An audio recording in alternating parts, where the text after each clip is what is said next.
Hi అండి. ఈరోజైతే మనం ఒక కొత్త వెరైటీ చేస్తున్నాము. చూడండి, దీన్ని తవుడు అంటారు. ఇది చాలా తక్కువ రేటు దొరుకుతుంది. చాలా పోషకాలు ఉంటాయండి దీనికి. దీన్ని మనం బాగా వేయించుకోవాలి. ఒక 5 or 10 minutes అయితే వేయించుకోవాలి. చూడండి, కలర్ మారుతుంది మనం వేయించుకున్నాం కదా. ఇప్పుడు దీనికి కావాల్సిన పదార్థాలు కలిపేద్దాం. ఇప్పుడైతే బాగా వేగిపోయాక మనం కొబ్బరి ఒక 100 ml అంత కొబ్బరి తీసేసుకున్నాను నేను.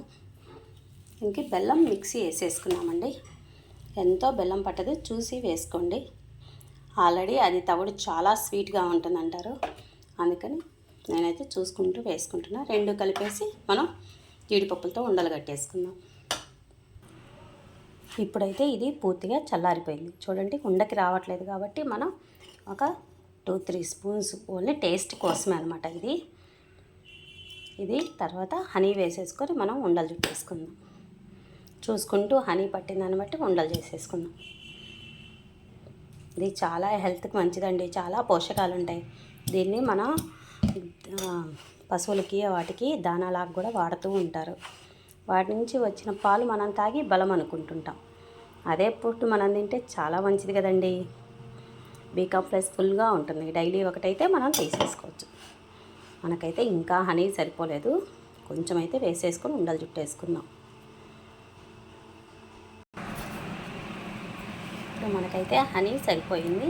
మనం ఇలా డ్రై ఫ్రూట్స్ వేసేసుకొని ఉండలు చేసేసుకోవడమే. చాలా ఈజీ, చాలా హెల్దీ.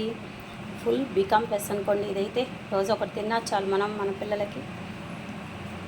చూడండి, ఇలా లడ్డు రెడీ అయిపోయాయి మనకు.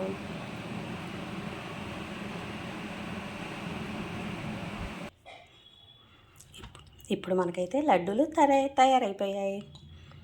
కొంచెం టేస్ట్ కష్టంగానే ఉంది, అయినా హెల్త్కి మంచిది కాబట్టి మనం అలా తినేయాల్సింది. మన కోసమే కదండి. మనం రోజుకొక్కటి ఆ టీవీ చూస్తూ సీరియల్స్తో ఒకటి తినేసేసామనుకో అయిపోతుంది. చాలా హెల్త్కి మంచిది. ఓకే, బాయ్ అండి. పోల్శెట్టి సిస్టర్స్ లైక్ చేయండి, షేర్ చేయండి, సబ్స్క్రైబ్ చేసుకోండి. తప్పకుండా అందరూ ఒక్కసారి ట్రై చేయండి.